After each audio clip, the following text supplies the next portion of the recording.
responsibility of his 4 sons, he had to think of something. Ole had gotten an idea, and for him, it never took long to put an idea into action. Ole's little invention made his boys so happy that he thought maybe he should start making toys. Ole decided to give it a try. Luckily, he had saved up a lot of wood from the carpentry production. He could now use it to make toys. Time passed by, and even though Ole was a skilled carpenter and had a good eye for quality and detail, sales were very slow.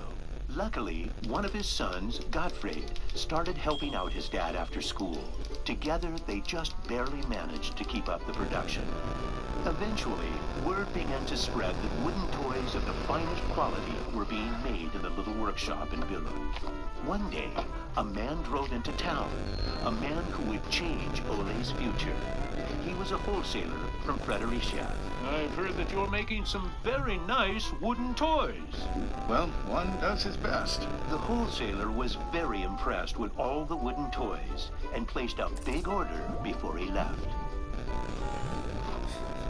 Now there's finally someone who can see the opportunities in what we're doing. Look at this. The wholesaler wants to put a lot of our toys into his store for the holidays. It's going to be a good Christmas this year, but we'll be busy. Now there was a lot to do in the little workshop, and Ole could rehire his former workers. Ole only used the highest quality wood, which was hand-picked and very carefully prepared.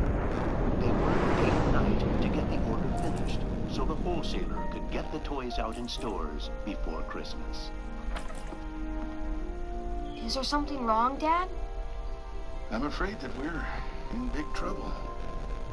In the middle of their work, Ole received a letter saying that the wholesaler had filed for bankruptcy and couldn't buy the toys that he had ordered. But what are you gonna do?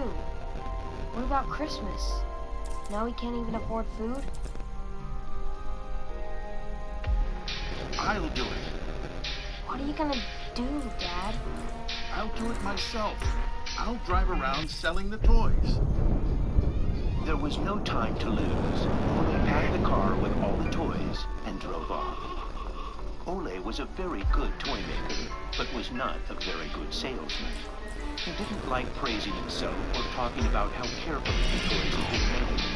But he had to keep trying if he was going to sell anything. This is going to be a blast. Is there anything you were interested in? It looks exciting, but I don't have a lot of money right now. Maybe we could trade and call it even. Well, I would prefer money, but... In the end, he succeeded in selling all the toys. He didn't receive as much money as he had hoped, but the family managed, and they had plenty of food for Christmas. Time passed by, but the toys didn't sell as quickly as they had expected. Ole thought perhaps the company needed a good name. What should it be? It has to be a short word. I want it to convey playing well. In Danish, playing well is called leg godt. What should it be? What should it be? Yeah, if only I could get some sort of a sign.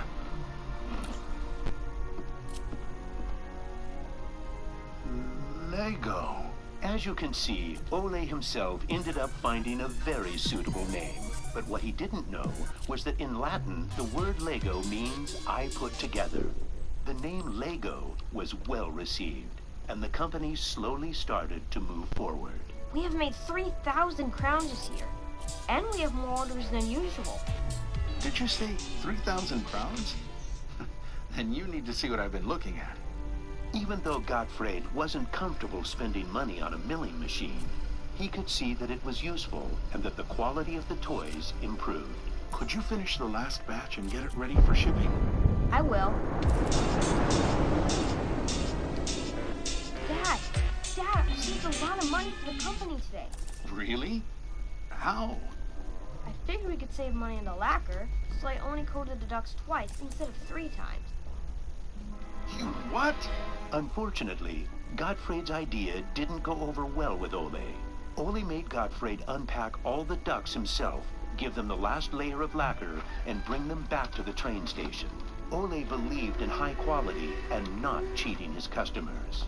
When Gottfried returned, Ole explained that that wasn't the way to create a good brand. This little lesson opened Gottfried's eyes to the fact that every detail matters, and the best is good enough. In the late 1930s, Lego was making a profit. Even when the Second World War broke out, they tried to make the best out of a difficult time. It seemed nothing could go wrong. But a stormy night in 1942 changed their luck.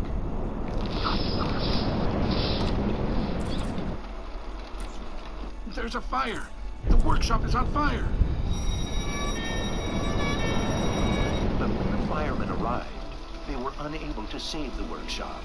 It burned to the ground, and all the drawings and models were destroyed.